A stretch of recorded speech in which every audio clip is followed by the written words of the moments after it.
कैसे रोहित उस गंदे से होटल के गंदे से कमरे में अचानक से पहुंच सकता है? रोहित बहुत रिच मैन है, उसका टेस्ट और उसकी चॉइसेस बहुत रिच मैनों वाली है। ये टुच्चे से और गंदे से होटलों वाली चॉइस तुम्हारी है, तो तुमने ही पक्का रोहित को वहां बुलाया होगा।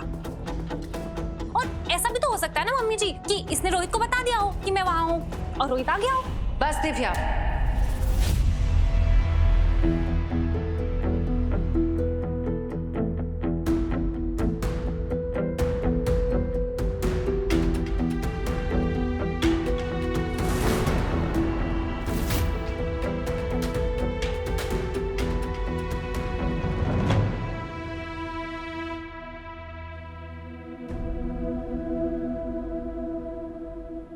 ये क्या बोली जा रही हो तुम दिव्या?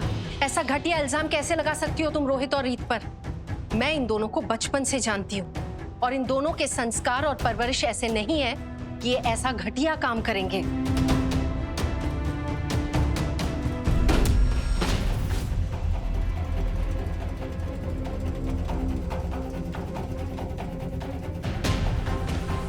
ये रहा तुम्हारा पूरा सामान, उठाओ इसे और निकलो मेरे घर से।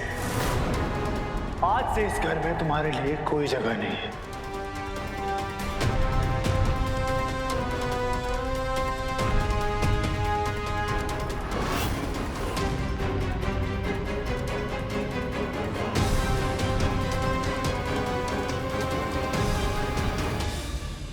राघव, तुम ये क्या कर रहे हो? नहीं माँ, आज आप बीच में नहीं बोलेंगे।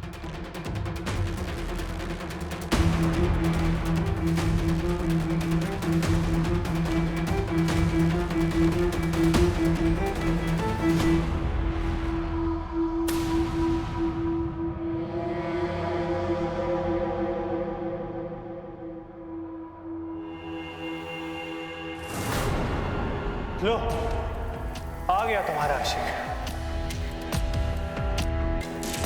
पूरा हो गया अंशु का जोड़ा, और तुम्हें ये सोचने और घबराने की जरूरत नहीं है कि तुम रात कहां काटोगे। तुम्हारे आशिक की बाहें हैं ना तुम्हें संभालने के लिए।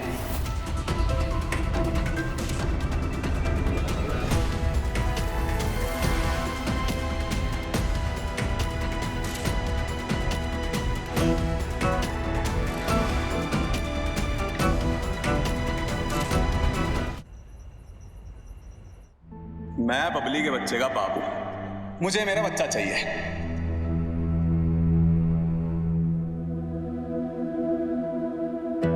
उन्नति, तुम आ गई।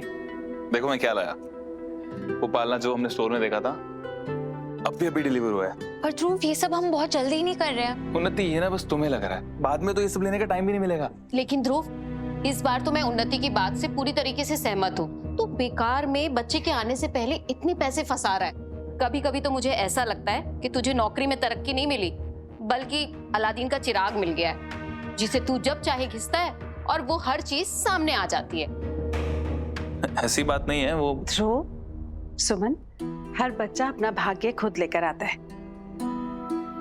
और मुझे तो ये लगता है कि ध्रुव और उन्नति का बच्चा इनकी जिंदगी में आने से पहले ही इनके लिए ढेर सारी खुशियां लेकर आया है। क्या हुआ, तुम्हें पसंद नहीं आया पालना? नहीं नहीं, इट्स वेरी क्यूट ध्रुव, है ना?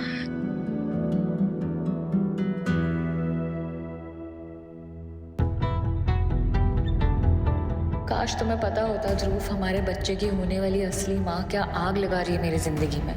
शायद फिर तुम समझते कि मैं क्यों मना कर रही हूँ ये सब करने को।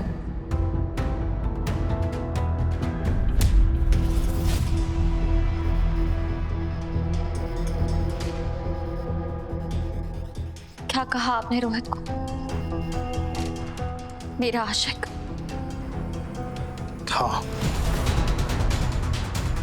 जिसके साथ रात गुजारने के लिए होटल का कमरा बुक करना पड़े, उसे आशिक ही कहते हैं।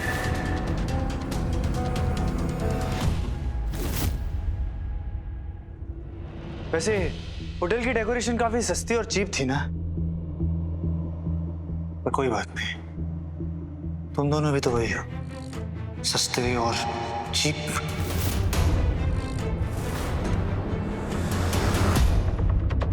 तुम्हें भले ही रिपोर्टिंग में कोई अवार्ड मिला हो या ना, और बेशर्मी के लिए तुम्हें एक अवार्ड मिलना चाहिए, क्योंकि तुमने बेशर्मी में बड़े बड़ों को पीछे छोड़ दिया। बस राघव, कहने को मैं भी इस समय बहुत कुछ कह सकती हूँ, लेकिन अपने गुस्से के आगे आपको कुछ समझ ही का आता है तो क्या फर्क पड़ता है। आप तो वही करते हैं ना, छोटी सी बात को इतना बड़ा बना देते हैं और फिर गुस्से में पहले से भी ज्यादा इंसल्ट करते हैं मेरी। वैसे भी सफाई तो उन रिश्तों में दी जाती है जहाँ रिस्पेक्ट हो, भरोसा हो, पर हमारा तो वैसा रिश्ता कभी बन ही नहीं पाया। फिर चाहे मैंने कितनी भी कोशिश क्यों ना की हो। कोशिश मैंने भी की थी, और तुमने क्या किया?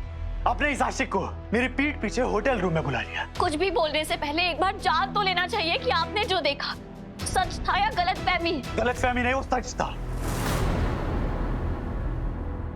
चलिए मान ली आपकी बात कि रोहित को मैंने बुलाया था, तो मैं बुआ जी से क्यों कहूंगी कि आपको भी सेम होटल सेम रूम में भेजे।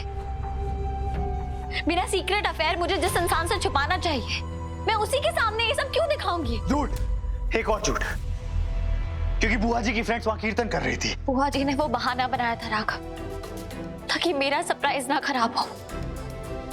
इतना बड़ा बिजनेस चलाते हैं, खुद ही सोचिए ना, बुआ जी के फ्रेंड्स जो इतने बड़े घर से आते हैं, जो इतने अमीर हैं, वो 5 स्टार होटल ना जाते हुए एक छोटे से मूनशाइन होटल में कीर्तन क्यों करेंगे। लगता है सारा बना बनाया खील चौपट हो जाएगा। बुआ जी और मैंने तय किया था कि वो आपको होटल भेजेगी और आपको असली वजह नहीं बताएगी। बुआ जी आप बताइए ना राघव को, हमने तय किया था ना कि आप राघव को वहां भेजेंगी। इनके आंखों पे जो नफरत और शक की पट्टी है, प्लीज उसे हटाइए, प्लीज बताइए इन्हें। बुआ जी क्या ये सच बोल रही है? सच कह रही, बिल्कुल सच कह रही। तुम्हारे लिए प्लान बना रही थी, मैंने कहा मैं मदद करूंगी। अब एक मिनट मम्मी जी, हम मुद्दे से भटक रहे हैं। और राघव ब्रो, इससे पहले कि सारे मामले में आप खुद को विलन समझने लगे, ये समझना भी जरूरी है कि जो आपने उस होटल रूम में देखा वो सच था। अगर रीत ने रोहित को वहां नहीं बुलाया तो रोहित उस होटल रूम में पहुंचा कैसे?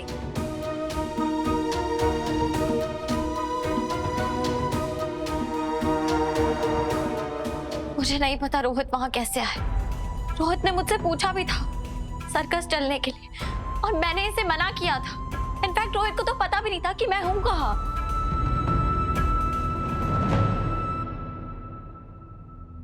रीत ने मुझे वहां नहीं बुलाया था। देखिए, रीत जी यहाँ किसी काम से आई थी मूनशाइन होटल में, पर अचानक से बेहोश हो गई हैं। मुझे मैनेजर का कॉल आया था कि रीत की तबीयत ठीक नहीं है, और वो होटल रूम में बेहोश हो गई है। क्या? ये सुनकर के मैं उस होटल चला गया।